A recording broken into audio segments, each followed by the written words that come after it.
반갑습니다. 오늘은 신명기를 중심으로 말씀드리려 합니다. 민수기가 세대교체의 메시지를 담고 있다면 신명기는 이스라엘이 가나안 땅 입구에 도착했을 때 모세가 마지막으로 전한 회고와 당부의 말씀입니다. 마치 인생의 중요한 갈림길에서 부모가 자녀에게 남기는 마지막 당부처럼 모세가 새로운 세대에게 주는 유언과 같은 말씀입니다. 모세의 유언에 나오는 핵심 단어는 기억하라, 들으라, 사랑하라입니다.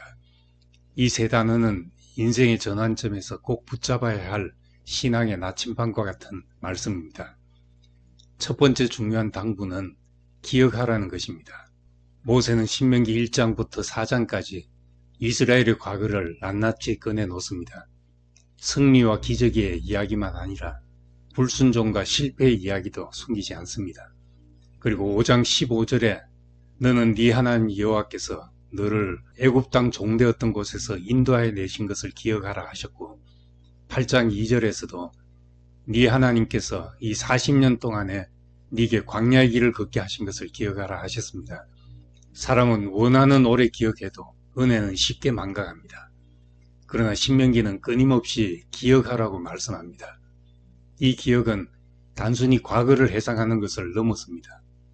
너는 어디서 왔는가?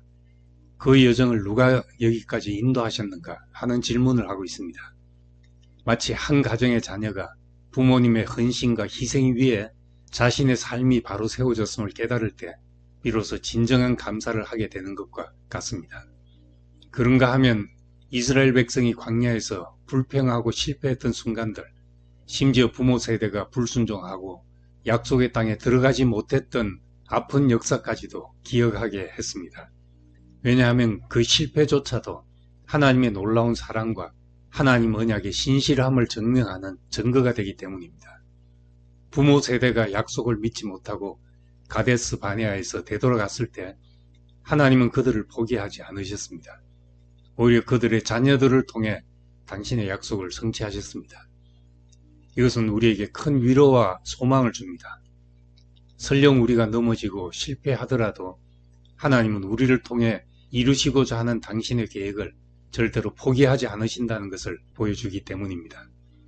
우리 역시 그들의 실수를 보고 하나님의 변함없는 은혜 위에 서 있다는 것을 깨달아 알게 됩니다.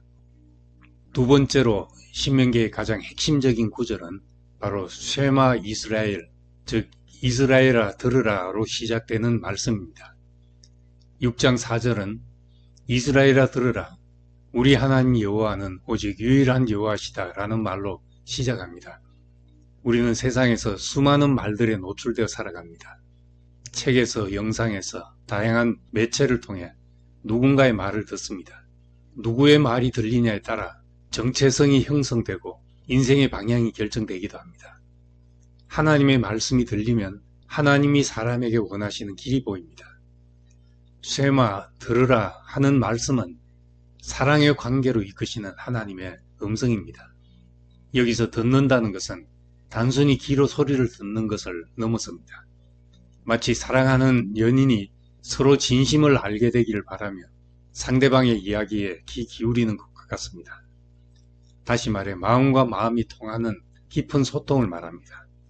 이스라엘 백성은 광야에서 하나님의 말씀을 직접 들었지만 그 말씀을 돌판에 받고 마음으로 받지 못했습니다.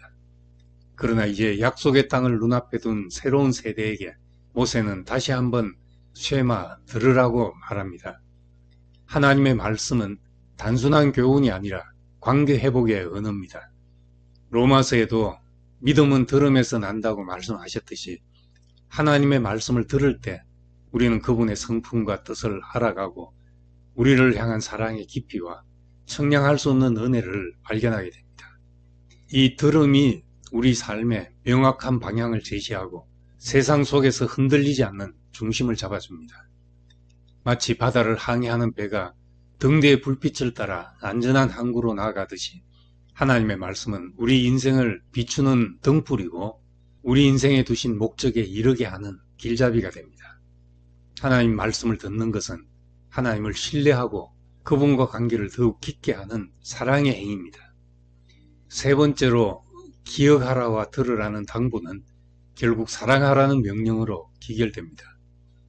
6장 5절에 너는 마음을 다하고 뜻을 다하고 힘을 다하여 네 하나님 여호와를 사랑하라고 하였습니다. 사랑하는 것이 언약의 완성이고 관계의 완성입니다.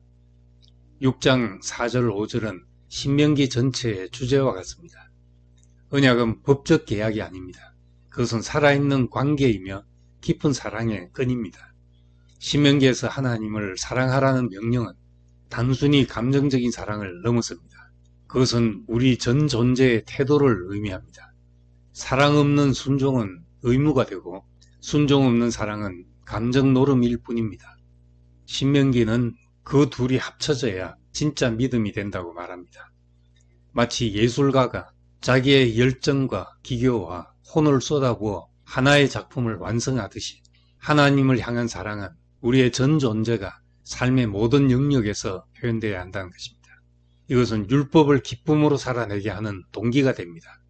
그것이 의무가 아니라 사랑의 표현이기 때문입니다.